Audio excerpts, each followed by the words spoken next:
Nearly 13 years ago, my son Jed, a 20-year-old college student, took his own life, and my life changed forever. This tragedy led to a series of experiences and decisions that have broadened orthodox views and in some cases transformed suicide prevention policies as well as attitudes in higher education. More recently, we have observed encouraging behavioral change in other boundaried communities like high schools and large integrated health systems. Today, I am a survivor, the chairman of the board of an influential public charity focused upon college mental health and suicide prevention, and co-chair with the director of the National Institute of Mental Health of a suicide prevention task force. This group is creating a suicide research agenda that hopefully, when fully funded, will save thousands of lives every year. Tragedy has led to major change in my life and those of my family, but it also has contributed in an important way toward greater awareness of emotional distress in college-age adults and the ways to deal with its dangerous potential.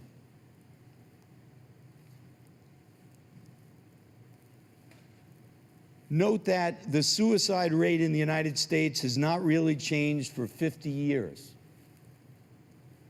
And while there are under 40,000 completed suicides each year, 2.5 million adults make a suicide plan, and over 600,000 people are medically treated each year for a suicide attempt. We all know that the military has been fighting the curse of self-harm for years, but it's hard to fathom that more of our soldiers are dying by their own hand than on the battlefields of Iraq and Afghanistan. My son was a sophomore at a major state university, enrolled in a program for students with learning disabilities. He had shown signs of emotional distress as a pre-teenager, and his behavior became more worrisome as time went on. At the time of his suicide, I actually thought he was doing better, but still decided to take early retirement from my corporate position in order to spend more time with him during his college years. 3 days before my official retirement date, the day his girlfriend broke up with him, he took his own life. Shortly thereafter, during a memorial service to honor my son, I spoke to the president of the university. He tried to fathom what had happened and asked me, given the very large student population I have, he said, "What would you like me to do?" I didn't have an answer, and I had no suggestions at the time.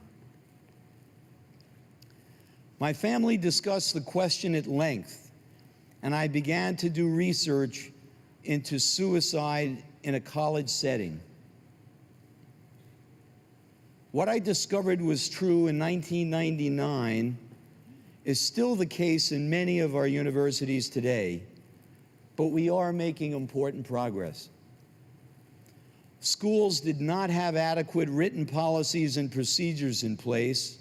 For example, parental notification policies, crisis plans, or rational medical leave policies. Screening for at-risk students was a rarity, and few schools surveyed new students nor established a self-evaluative process to see how well they were performing institutionally. Too often, university officials saw the counseling center alone as the repository of emotional problems. Institutional barriers were also obvious. There was a lack of awareness and a low priority placed upon preventing emotional distress. University presidents were primarily focused on academic excellence, fundraising, and university prestige. No single official was charged with wellness. Departmental silos hampered communications, and there was insufficient clarity of the legal landscape pertaining to mental disorders and suicide on college campuses.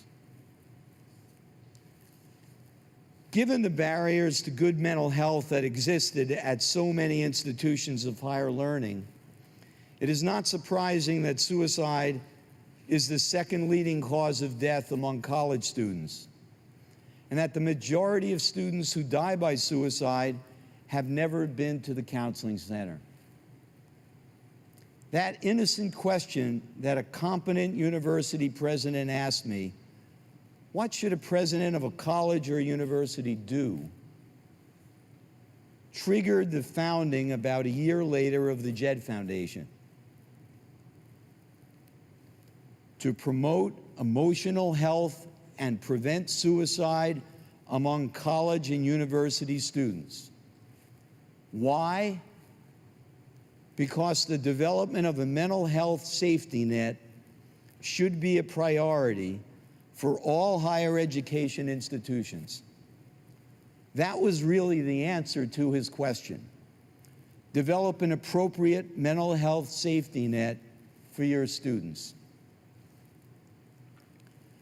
The Jed Foundation recognizes that suicide is both a medical issue as well as a public health issue.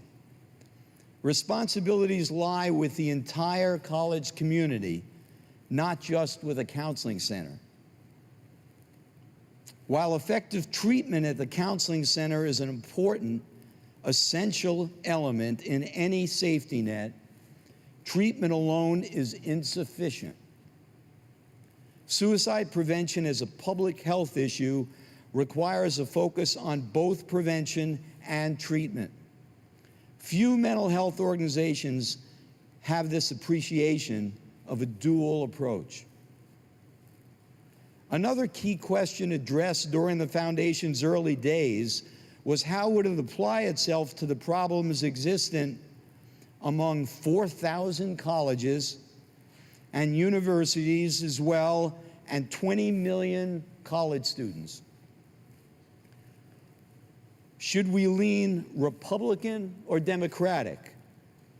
We chose the Republican channel, meaning rather than work vertically and intensively with individual schools to solve their particular problems, we would develop an appropriate model that could be universally applied to all schools of higher education. Colleges themselves could implement sections of the model as required to fit their individual economic capabilities and cultural differences. The model on this slide shows the comprehensive approach that the Jed Foundation suggests all schools use to improve mental health and prevent suicide. Today, many hundreds of colleges and universities are using the model to improve their campus landscape, as the Jed Foundation's programming is designed to stimulate adoption. I have included the elements of our model side by side with a suicide model developed by the famed psychiatrist and suicidologist David Schaffer of Columbia. You can see that suicide is but the end of a continuum. Our model includes interventions that can influence positively each step in the potential suicide path. Thus, screening and an effective mental health service can uncover a disorder. Life skills development might reduce the possibility of a stress event. Crisis management and educational programs could help a student cope with a mood change. And other elements of our model could influence a student to choose inhibition rather than facilitation when confronted, as Jed was, by a triggering life event such as a relationship breakup. I will stop here, as I anticipate our programming initiatives will likely be covered as we talk with John. Thank you very much.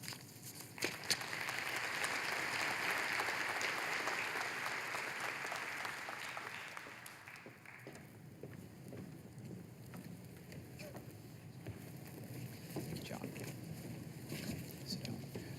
So, Philip, first of all, thanks so much for coming, and thank both of you for allowing us to ask you some questions and to try to channel this very emotional topic, this elephant in the room, into the innovation thinking that is the mission of Transform. Philip, what do you imagine in your dreams Jed might have been doing had he lived today? I think that most certainly he would have graduated the University of Arizona, and he probably would be working with me as a partner in a business venture. As a father myself, what sort of access did you believe you had to your son's intensity regarding his relationship? Was there an open channel for you to say things like, you know, these relationships come and go? Was there a way for you to set a relationship like that in context, or did you understand that it was a kind of all or nothing intense relationship, the deterioration of which would have a direct impact on your son's health and life? He did speak to me about the relationship at school at one time, and he was obviously very serious about it. And I spoke to him exactly in those terms, John, that he was just very young and he should go slow. He didn't really like to hear that, didn't want to hear that. But I should emphasize that the breakup in the relationship was just a trigger. So there was certainly more there. But unfortunately, among college students, relationship breakups are often a sign of great trouble, and officials really have to be careful about that.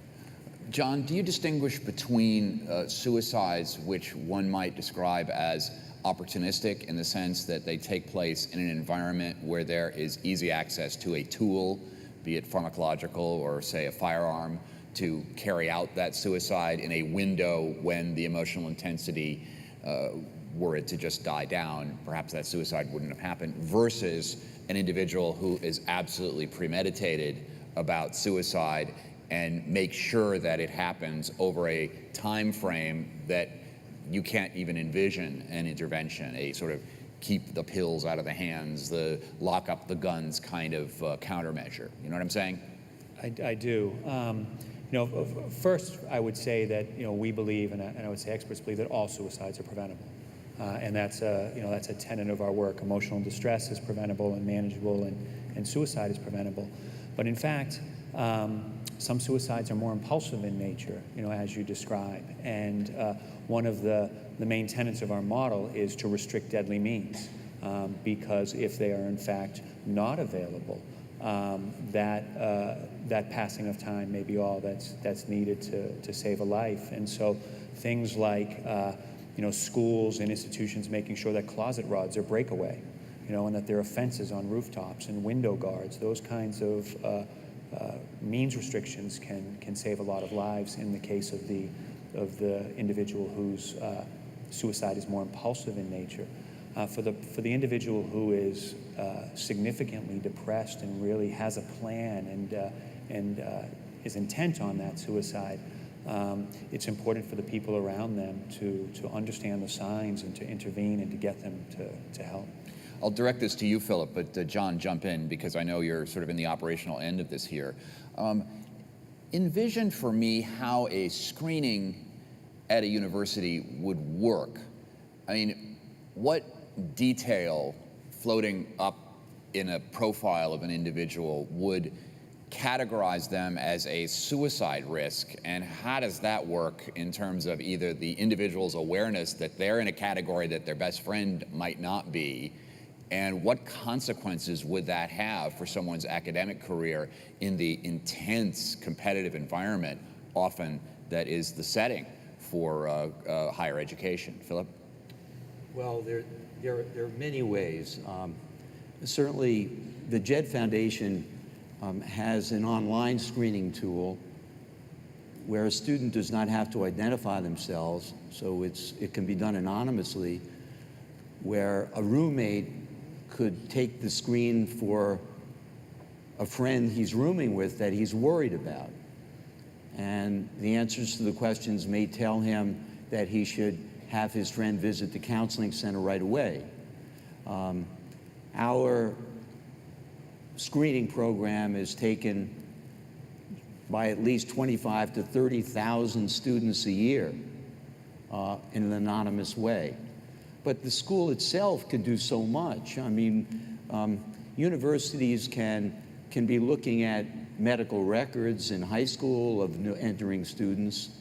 Indeed, there can be discussions during orientation relating to this subject. Emphasis on we're all in this together, and that we're a community and we have to look out for each other. How do you keep an institution from screening for suicide risk as a condition of admission, so that the screening basically would create a situation where you might not admit an individual like this, as opposed to an admission neutral kind of screening approach? I see you nodding your head, John. Yeah, I'd say the screening does not at all, need to happen until students are there. And it can be done in just so many ways, as Phil said, through anonymous resources which we provide and other organizations provide.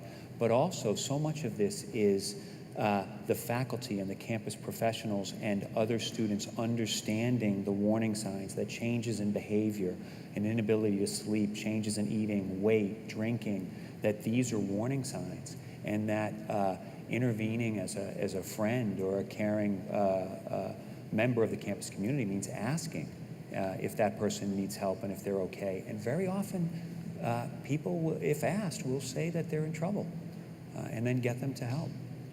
One of the best screening vehicles really is for silos in the university setting to be broken down. Too often, the dean's office may not even realize that a person is under treatment in a counseling center. They may not necessarily, a coach may not realize that what he's seeing is depression, and that's why an athlete hasn't shown up for practice. One of the things we try and do is take an interdisciplinary approach and bring the different functions of the university together to really look closely at how they're communicating. And it's terribly important, and it isn't expensive. It's not really a monetary thing that we're talking about. It's not a great incremental cost. Indeed, there aren't enough counselors at many universities. There are today about one full-time equivalent counselor for 15,000 students. So indeed, there's plenty of room for more full-time counselors on a campus. But aside from that, much that has to be done really relates to improving communication and education. You described a bit of terminology in your talk, Phillip, that I want to explore. And we just spoke with Dr. Cragen about this end-of-life experience as being a moment of passing, a distinct phase of life that we want to develop coherent rules about determining the quality, how we intervene, how we preserve sort of virtues and values of a humanistic quality within that span of life, that phase of life. You describe something called boundary population in your talk. What is a boundary population, and what is the boundary that we're talking about here?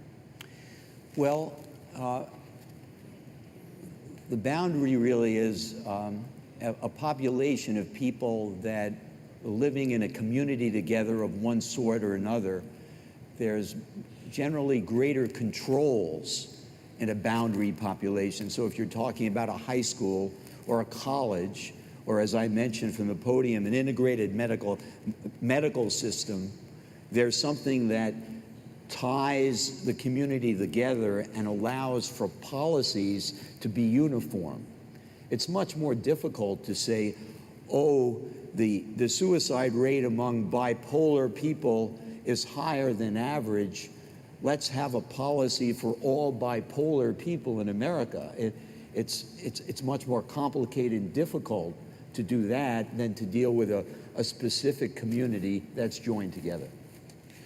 Is there stress associated with going from the boundary community to the outside world, to go from high school to college, the pressures there, to go from college to the workforce, to end up actually joining the adult world and meeting the high pressure expectations, many of which we put on ourselves from our parents? Is that part of the boundary as well? John? Yes, and in fact, those transition periods are often high-risk periods for emotional distress. We know that the transition from high school to college can be very difficult, and freshmen often will experience high degrees of emotional distress. And for that reason, we have a program called Transition Year, which is meant to educate parents and students about that. And you're right, in today's world, the transition from college into the work world is also full of great stress because it's so difficult for college graduates to get a job right now.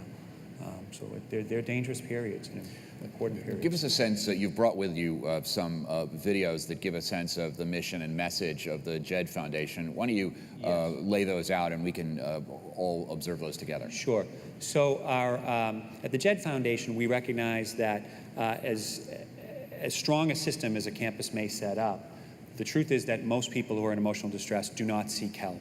And so much of our work is about trying to get young people to seek help for themselves or for a friend. And so we work with MTV in particular on a campaign called Half of Us.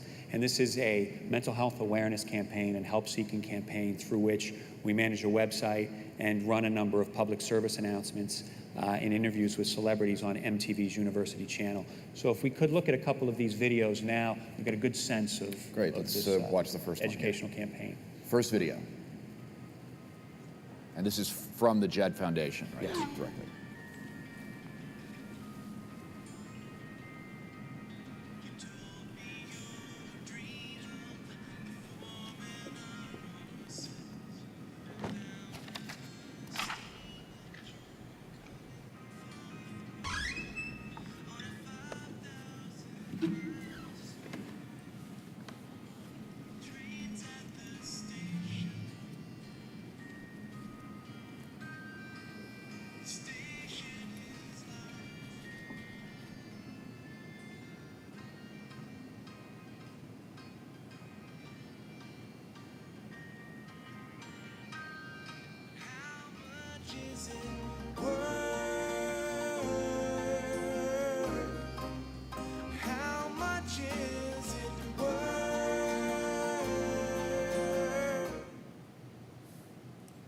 And how did you... Hi guys, my name is Eric Angel.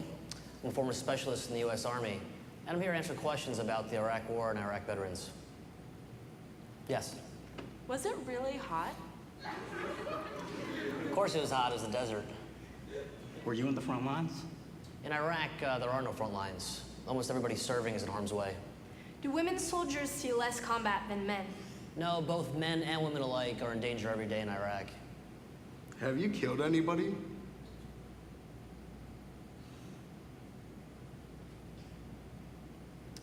I get that question sometimes. It's tough. It's war. Not a good question. What's a good question? How are you? Are you doing okay? Those are good questions. Some are doing fine. Others are dealing with post-traumatic stress and combat stress. It's different for everybody. Any other questions?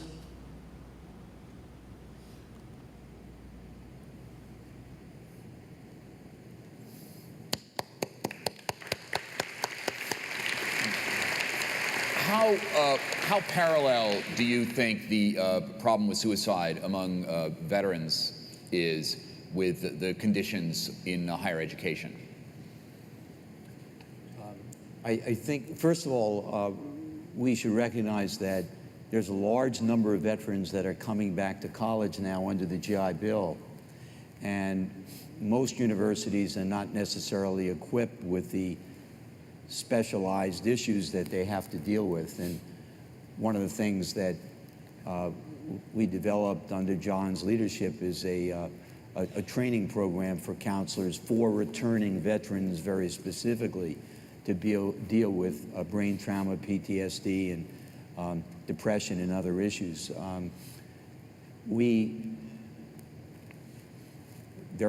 They have special needs, and we have to be sensitive to that. And I think there's a lot of similarities. They're young people just like people that haven't fought in Iraq and Afghanistan, so it's really the same.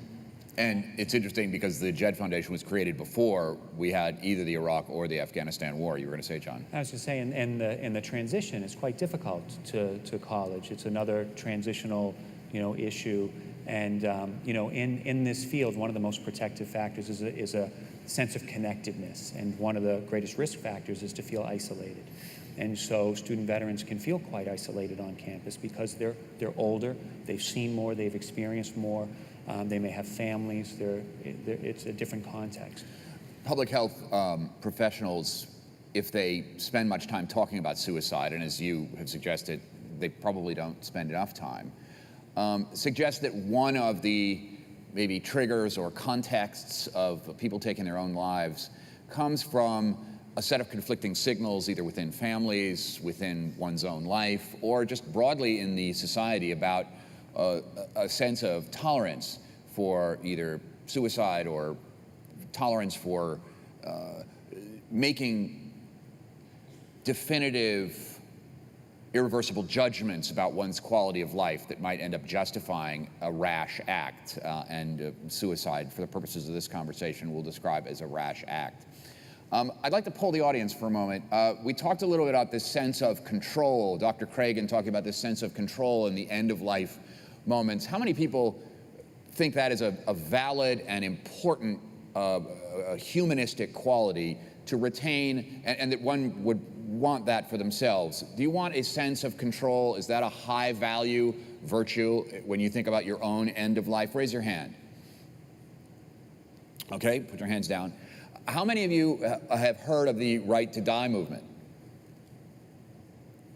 How many of you endorse the right to die under certain circumstances as adjudicated by law? Raise your hands. All right, so does this notion of having a right to die, this debate that goes on, does this conflict with the notion of suicide prevention? Because at some level people say, you know what, my life sucks, I'm out of here. And the Right to Die movement on some level suggests that people have the right to make that choice. Philip? I think they're very different things. The data shows that most people that take their own lives have an associated mental illness. And I think we can't forget that. You can't assume that my son, for example, was making a rational decision. He was in great pain. And I think that, and he may very well, as I indicated in my talk, have been depressed.